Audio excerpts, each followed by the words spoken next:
Welcome back on board the Starship. Now, I'm in North London and I'm talking with Tony Kilvert, who has for the last 10 years been researching, well, some would call it alternative knowledge, some would call it the truth. And we were discussing the pyramids and the function of the pyramids because, you know, there's this crazy, wacky, daft theory that they were built to bury pharaohs in, and that just makes me laugh for hours when I just look at the pyramids and come up with this ridiculous story. They're obviously a functioning device, which we discussed before the break. Now, as well as this capstone and the polished sides and the very specific geometry of this pyramid itself and the capstone, and we've got various shafts inside them that are of very specific dimensions, etc. Underneath the pyramid, every pyramid, I think, has a sarcophagus, which they tell us, hey, this is where they buried their pharaohs. Yeah, that's really wacky, far out stuff. Exactly. But we know that these things have never been found to contain pharaohs. Now, there was one pyramid, I think it was called the Buried Pyramid, which was buried. Yep. And I think they unearthed it in the 1950s, and it had a sealed sarcophagus there, so it hadn't been opened for thousands of years. So they cracked it open, and the Egyptian, I don't know, museum, whatever it was, they claimed it was completely empty.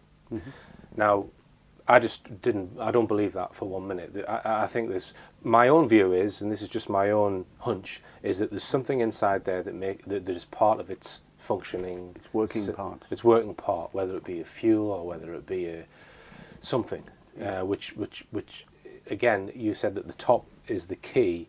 Maybe this is the heart, or it's always underneath the pyramid, I believe, at a particular depth, directly below the cap, the center.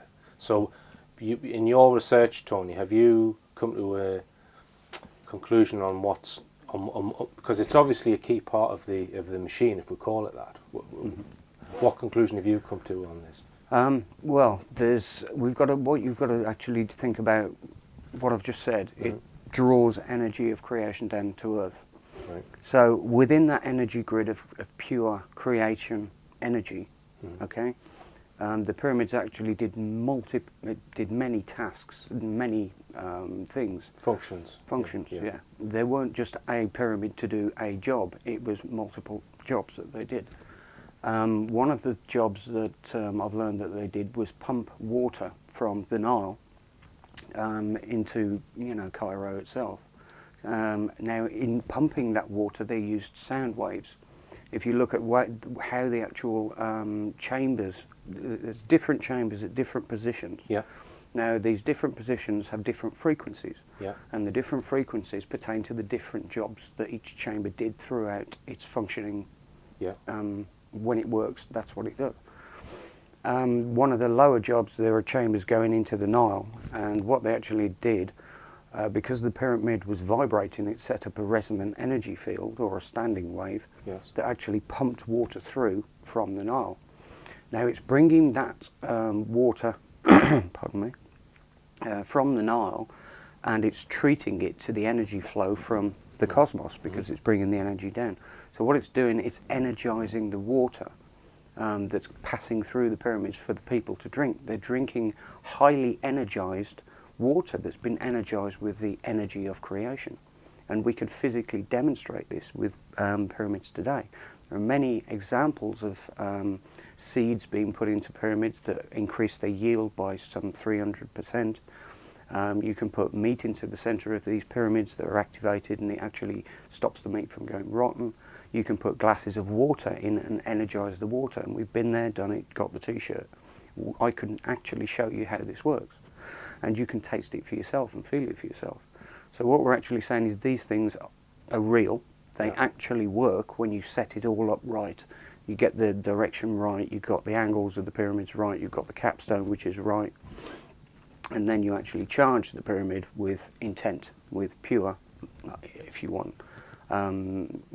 You make an incantation when you're in contact with the pyramid through the actual Holy Grail, and it turns it on. And they literally, when you go inside these pyramids, you can feel the vibrations of the pyramids. It's incredible. And it's partly down to the geometry. That it's Sacred geometry. Sacred geometry. Yeah. But what about this box that's generally underneath all the pyramids? What's Again, several boxes for several different reasons. I see. So there's more than one sarcophagi in there. There's the King's Chamber, the Queen's Chamber, and Right. there's this shaft and that shaft, and they all do different Right. things. For example, the shafts, you'll see that they're pointing to Orion, for example. So what they're doing, they're bringing down, they're focusing, the energy from Orion would come down the shaft and it resonate inside the pyramid. So it's communicating and contacting with Orion, and the same with the other shafts. So it's a communication device as well, you think? It's even more than that. That's Right. just one function. Now, can we talk about monatomic gold and where this fits into it all? Well, I mean, just tell us what's the difference between normal gold and monatomic gold first. the prime difference with monatomic gold is that it's been heated up to the point where the molecular bonds of each atom of the gold have been broken, and then it turns into a white powder. It doesn't necessarily resemble gold anymore, but it's transformed itself into this exotic matter. So it's gold in powder form, and because it's in powder form, it gives it these bizarre properties. I mean, I've heard things like that if you put it in a cup and weigh it, the cup weighs less than the cup, and things like that, that it's almost like a portal. It's a transdimensional Substance. material. Right. All right. Now, and the pharaohs or the Egyptians knew all about it. Yes, they All used to right. bake bread with it, basically. Right. We as human beings need certain elements, nutrients, vitamins, minerals, these sort of things. We also need metals, including gold. Again, this is not, well, there's a lot of information out there about monatomic gold, but what the key is bringing all these things together and how they all function with regards to each other. Now, the Egyptians used to digest monatomic gold in the form of bread and various other things, yes. Yeah. So, why would they do that? What effect would that have? Well, it's good for the body, for one. Again, if you put the right things into the body will function at its optimum level. If you put fluoride and all the bad things in, it's going to break down that good function of the body, for example. Now, I'm not quite sure how much we want to say here, but once somebody's body is, let's just call it charged or filled with monatomic gold, because you said that it's a bit like you eat so much and you get to a certain point where you've got That's that it. much of this stuff in your body, you're at the optimum or the maximum, that person can then interact with the pyramid to perform a certain function on that person. Right. Absolutely. And Absolutely. do you just want to leave it there, or you don't? Because I know that there's things that you don't want to say, but Well, if you imagine what a pyramid is initially, I think that's the easiest way to approach this. A pyramid is it's a geometric shape. yeah, Now, it turns out, after a lot of research, that the shape is of the base elements of water molecules. If you look at snowflakes and you freeze snowflakes, you'll see they make patterns. If you go into the tip of a snowflake and go right into the basic atomic level of water, it turns out that water is in fact small pyramids. So the water is vibrating at the same energetic level as the pyramid itself. okay, So it's imbuing it. When you have filled your body with monatomic gold, and then you go into the pyramids, you can resonate with the pyramids because of this gold. we just need to remind ourselves that 2/3 of the body is water. Yes, Yeah, absolutely. okay. So you've got your body full of water, which has got bits of monatomic gold right through it. You Yep. go in the pyramid, and then what?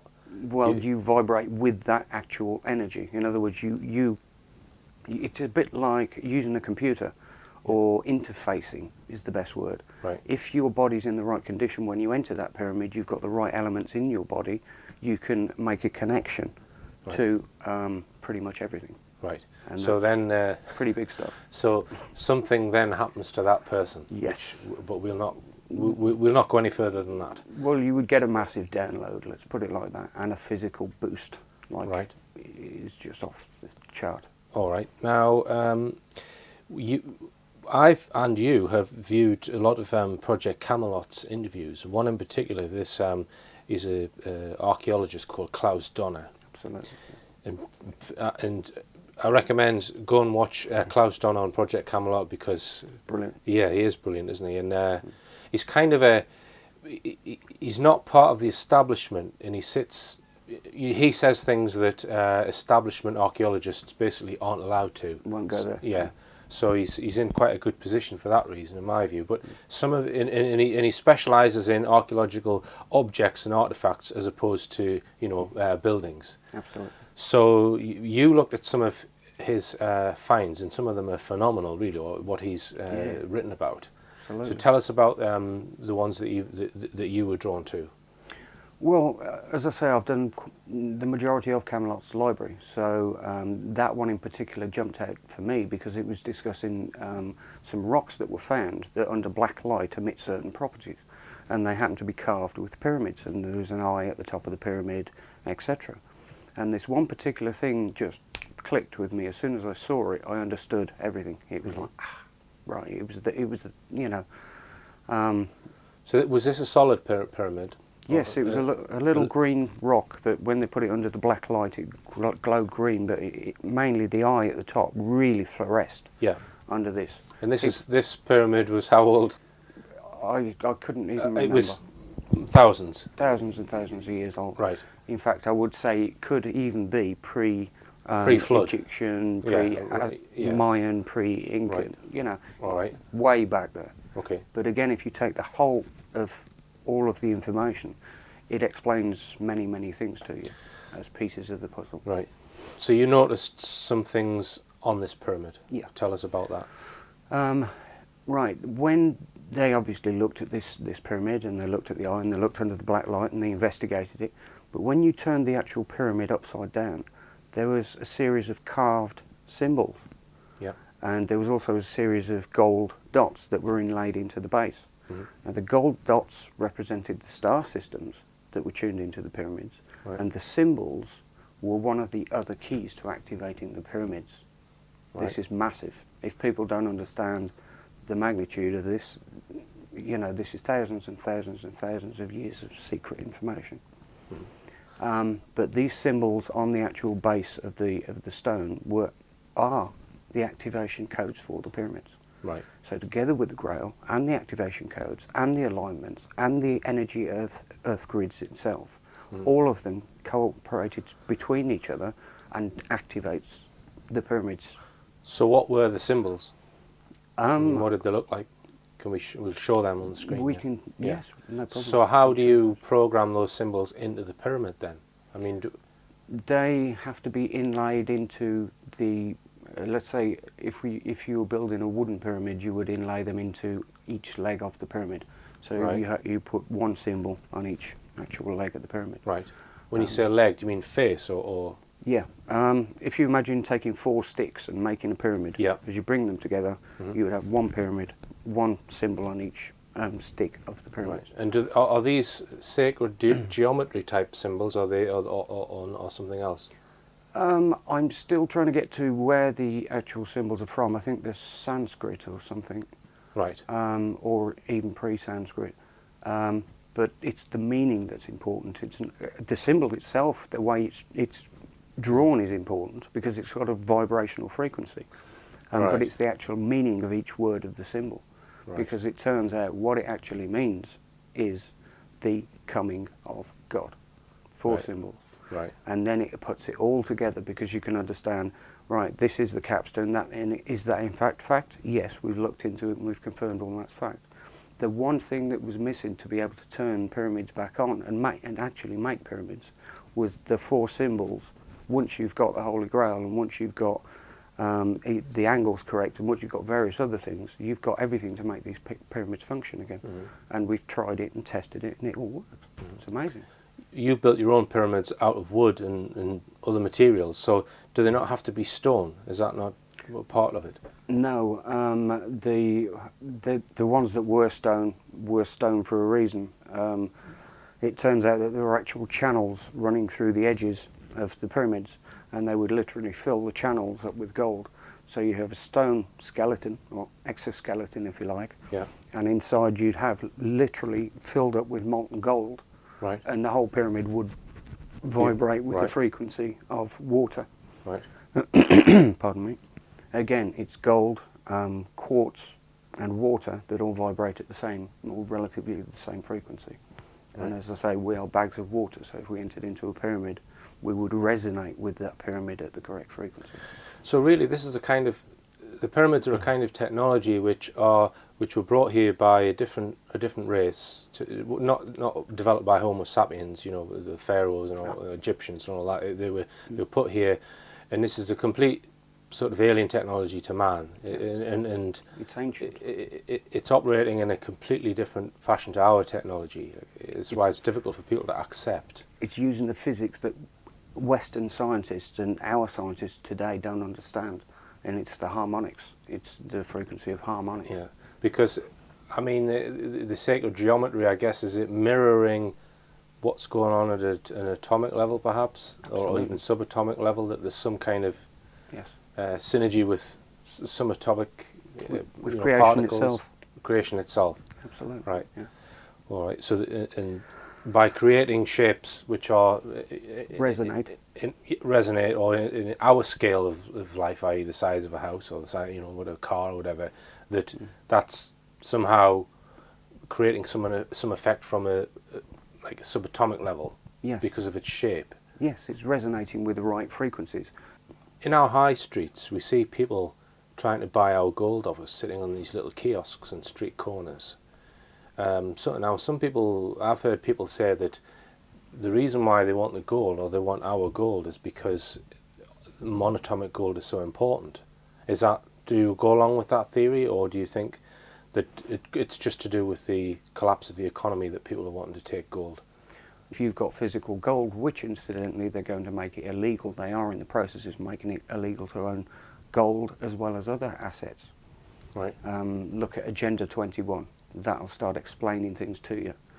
Okay. As how all this fits together. We'll come on to the paper economy and the economy con, as I call it, a little bit later. But I want to touch on the Knights Templar and other secret societies, because this technology, if we call it a technology, of the pyramids and energy that was around thousands of years ago, for some reason on Earth they wanted to hide that from mankind. Absolutely, yeah.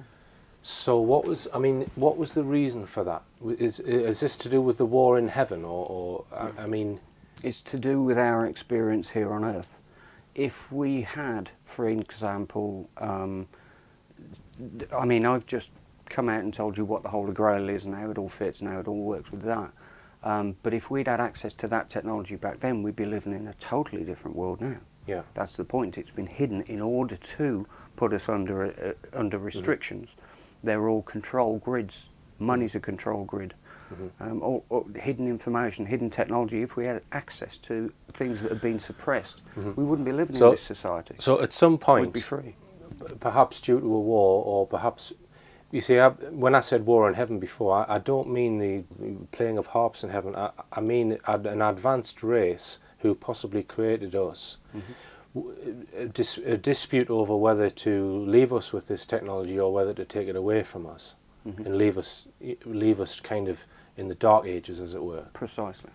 So, I mean, do you know anything about why the technology was removed and what? I mean, I guess it's very hard because you're going back a long time before the pyramids were as they are, when they were functioning. So, I mean, do you think this was what the flood was? That at that point, this is when we lost that sacred technology and sacred geometry and all that? We didn't. Well, you see, you've got to understand, we didn't actually lose it. It's just been taken away from our knowledge that the thing exists in the first place. And you think this knowledge is being kept by the Knights Templar and... I know it is. Right. And in the Vatican? Yes, absolutely.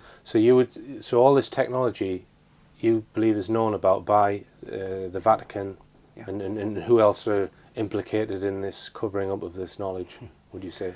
It goes right to the top, doesn't it? It's the industrial military complex, together with the bankers, together with the CFR, Club of Rome, Bilderbergers, all.